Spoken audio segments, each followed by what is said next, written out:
Here we are, prepping for episode 2 of Cooking for Idiots. Tonight's recipe, lemon pepper chicken, rice pilaf, and a side of asparagus. I am handling prep, which means I'm literally just prepping the food for the shoot. I don't actually prep the food for the eat, because that would be dangerous. What's going on, everybody? I'm wearing an interesting shirt right now. We're at my parents' house still quarantining, and for those of you who went to high school with me, and those of you who pretty much know me, know that I was a rapper in high school, basic with a K, and I found the Sean John shirt. I figured I'd just throw it back. Anyway, 2 things. Thanks everybody for your feedback on episode 1. If you don't like it, then just go watch something else. We all are super freaking bored in quarantine. If you think that this is lame or the recipes are bad, we don't care. We don't give a shit. Go yourself. Go watch something else. On tonight's episode, we're going to be cooking lemon pepper chicken. It's a Bloover family staple. It's honestly easier than the buffalo wings. It looks way more sophisticated than it actually is. So we're going to be cooking rice pilaf and asparagus. So let's get started.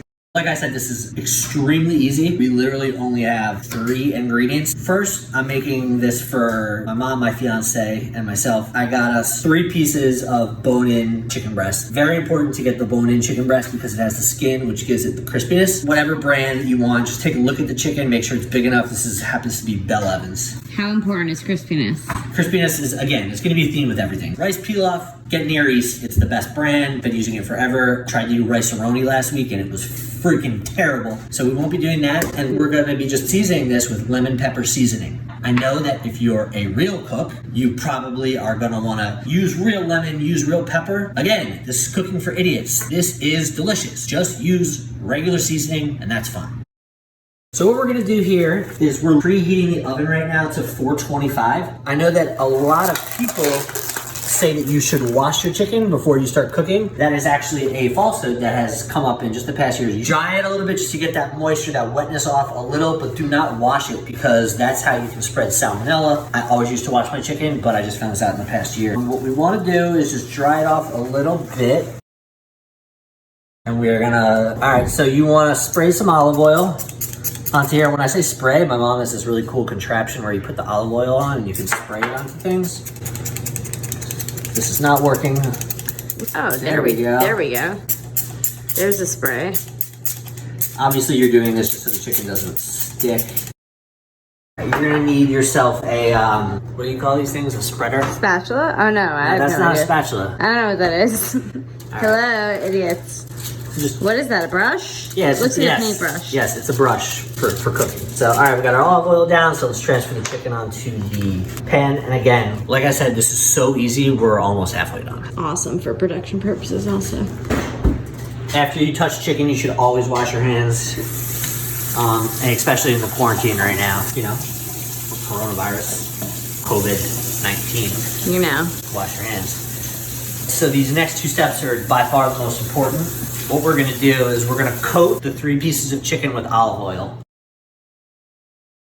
This is so important because this is what's gonna really give it the extra crispiness, and that's what you want in this chicken. You want it to be super crispy on the outside, but then obviously nice and tender on the inside. So make sure that when you're doing this, you get olive oil all over the chicken. So just gonna do a little spray, a little brush. Don't want it to be too much because you don't want it to be overwhelming.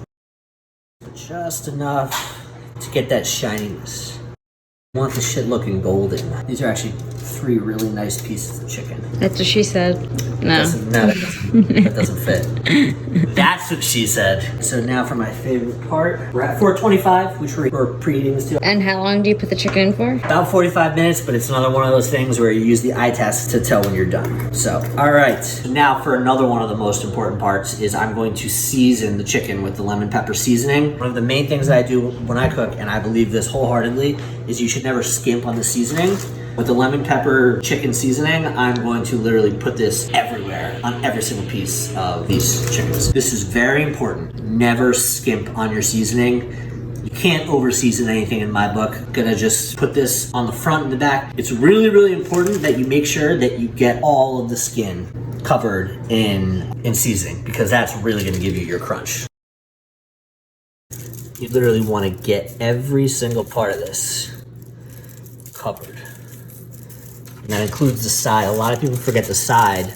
So when you're cutting, there's literally just blank chicken, which is bleh. And you just repeat the same thing with as much as you're gonna cook. that's beautiful.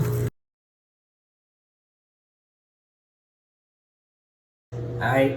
Again, I'm gonna wash my hands. So we have the oven preheated to 425. Now when I say that this is even easier than the buffalo wings that we did, I'm literally just gonna put this in on the middle rack, keep it in there for about 45 minutes. You can just tell when they're done. You don't need to flip them. You don't need to do anything. It's just gonna come out looking crisp and beautiful. So we'll do that. We're also gonna be cooking some asparagus. This is seasoned with the same lemon peppered seasoning, and then we're gonna put some balsamic on top. This only needs about 15 minutes in the oven, so we don't have to put it in yet, but we'll set a timer of 45 minutes and then with 15 minutes left, obviously we will start that process. Going in, middle rack. All right, so now let's cook the rice pilaf, which is definitely easy, but you can mess it up if you put too much water in. We're gonna cook this on, what do they call this? Skillet? No, it's just a pot. Oh, a pot. A pot? Yeah, so we're just gonna cook this in a pot. It says in the ingredients, 1 3/4 cup of water. That seems about right, but I kind of just use the eye test. So we'll do that. Don't want it to be too much water. Also don't want too little because then the rice is not gonna cook and not evaporate. Any suggestions for idiots when eye testing? Follow the directions. Put this on the stove, spray a little bit of olive oil in there. And you wanna bring it to a boil before you put anything in. How sparkly it is.